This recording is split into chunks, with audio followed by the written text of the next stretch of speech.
અને જય કોંગ્રેસનો નારો લગાવવાનો। ત્યારે 2010 માં 2002 માં ખાલી એક સંગમમાં પડ્યું હતું ત્યારે 1.5 લાખ 62 ઉમેદવાર જામનગર મહાનગરપાલિકાના માં જે કોંગ્રેસ પાર્ટી તરફથી લડે છે એનું આજે પરિચય સંમેલન હતો જામનગર જિલ્લા પંચાયતના ગ્રાઉન્ડ પાસે, ક્રિકેટ ગંગા પાસે। ત્યારે આજે આ પરિચય સંમેલનમાં જામનગરના જે પ્રભારી છે માજી ધારાસભ્ય લલિતભાઈ વસોયા અને એની સાથે જામનગરના માજી સાંસદ વિક્રમભાઈ માડમની અધ્યક્ષસ્થાનમાં જે ટેકેદારોને, જે સૈનિકોને બોલાવીને આવતા દિવસોમાં જનતાનો પ્રેમ કેમ જીતવો, જનતા આપણી પાસે શું અપેક્ષા રાખે છે, જે લોકો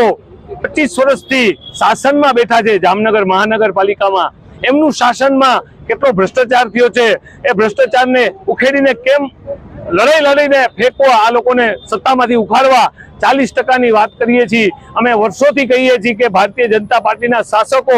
40% કમિશન લે છે, એનું પ્રૂફ આજે ભારતીય જનતા પાર્ટીએ સામેથી આપી દીધું છે। મારે બોલવાની જરૂર નથી, પણ અમે સ્પીચમાં પણ કીધું, જે લોકો 40%માં જે ભાગદારી હતા આજે ભારતીય જનતા પાર્ટીએ એ લોકોને ઉખાડીને ફેંકી દીધા છે, એ લોકોની ટિકિટ પણ કાપી નાખી છે। ત્યારે પ્રજાને પણ સમજવાનું છે કે આવા લોકોને જો ભારતીય જનતા પાર્ટી સ્વીકારતી ના હોય, કેમ કે એના ઉપર દાગ લાગેલો હતો, આ લોકો દાગવાળા છે, હજી પણ આવશે તો ફરીવાર 40%ના 60% કરશે, જનતાનું શોષણ કરશે, રોડમાં જે ખાડા પાડવા છે ભરીને ખાડા પાડશે, રોડ ખોદશે, ભૂગર્ભ ગટરમાં ભ્રષ્ટાચાર કરશે, કચરામાં ભ્રષ્ટાચાર કરશે, ઓવરબ્રિજમાં ભ્રષ્ટાચાર કરશે, શિક્ષણમાં કાંઈ રહેવા નહીં દે, ત્રાહિમામ જામનગરની જનતાને કરશે। ત્યારે સમય છે આજે જામનગરની જનતાને પરિવર્તન કરવાનો। મને ખાતરી છે મારા બધા ઉમેદવાર ઉપર, કેમ કે આ ઉમેદવારો જામનગરની જનતાના વચ્ચેથી આવેલા છે, જામનગરના વોર્ડમાં કામ કરતા ઉમેદવારો છે, અને આ ઉમેદવારો અમારી પાસે વકીલ છે, અમારી પાસે સીએ છે, અમારી પાસે નર્સિંગમાં કામ કરતા બહેનો છે, અમારી પાસે સંપૂર્ણ યુવાનો છે, સંપૂર્ણ યુવાનોને માર્ગદર્શન કરે એવા વડીલો પણ છે। તો આ દિવસોમાં ફરી જામનગરનું જે મહાનગરપાલિકાનું ભાજપનું જે એ ઘરે ઘરે પહોંચાડશે અને 26 તારીખ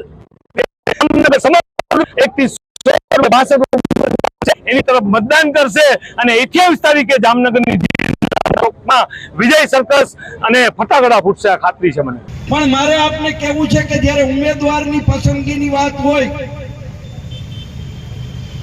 અનેક પ્રયત્નો ભારતીય જનતા પાર્ટીના આગેવાનો કરતા હોય,